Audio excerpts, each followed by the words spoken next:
Hello everyone, welcome to back my channel. I hope everyone is having a wonderful day. Before starting the video, please go ahead and hit the subscribe button. Claire arrives at the ranch and apologizes for keeping Victoria and Nikki waiting. They notice she's shaking, and Nikki asks if this is about Ian Ward. Claire says it's not, but it's just as bad. She tells them they have to agree to keep this between them before she explains.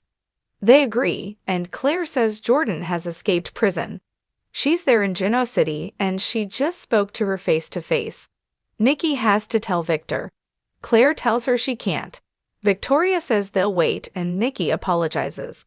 Claire tells them Jordan is bitter and didn't give specifics on how she got out or how long she's been in town. She's still out there, and she won't go away unless she gets what she wants. At Crimson Lights, Phyllis tells Daniel the day is full of possibilities. Billy walks in, and the redhead urges him to sit down. She was just telling Daniel about them being a united front, and that they'll do everything possible to keep the Newmans' grubby paws off of Chancellor. When they do, Daniel will get a corner office. Billy asks if Daniel's picked out his chair yet, or if he's running the other direction. Daniel thinks it's gutsy to take on Victor and his bottomless resources. Remind me how many times you've beat him in the past. But the two of you think you can pull it off now. Billy's fine with Daniel questioning him. Assuming he's going to fail is practically a national pastime at this point. But when his mother puts her mind to something, she can pull off almost anything. Phyllis feels seen. Daniel is pleased her mother refocused her energy and is looking to the future, but he suggests she take that energy and focus and put it towards something brand new and not owned by Victor Newman. Phyllis says this is about justice and showing Victor he doesn't own the universe. Billy's going to solve this problem and his mother will help him do it. Daniel reminds them people who go against Victor lose. He doesn't want his mother in this war. Billy guesses Daniel is saying he will drag them both down. Victor meets Nick at Society. His son complains that his team is great, but they've got nothing on Sharon. Victor asks what Ian had to say. Nick says he spewed meaningless garbage. He warned him if he hurts Sharon or anyone else in the family, there will be hell to pay. Nick can't shake the feeling he's not working alone. Victor muses that someone else could be responsible for tainting the meds, Heather's death, and Sharon's disappearance. Nick says, exactly. If they find that person, they can follow them to Sharon. In the sewer, Sharon agonizes and gasps that she has to get out of there. At Crimson Lights, Billy asks if Daniel thinks their mission is doomed because of him.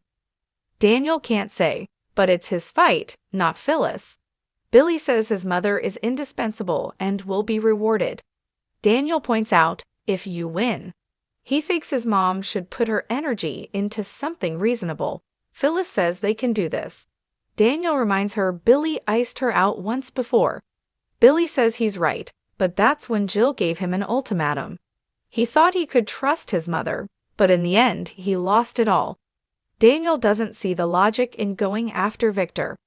Billy predicts a big win with Phyllis on his side. Daniel mocks their confidence and invites them to lay out their plan.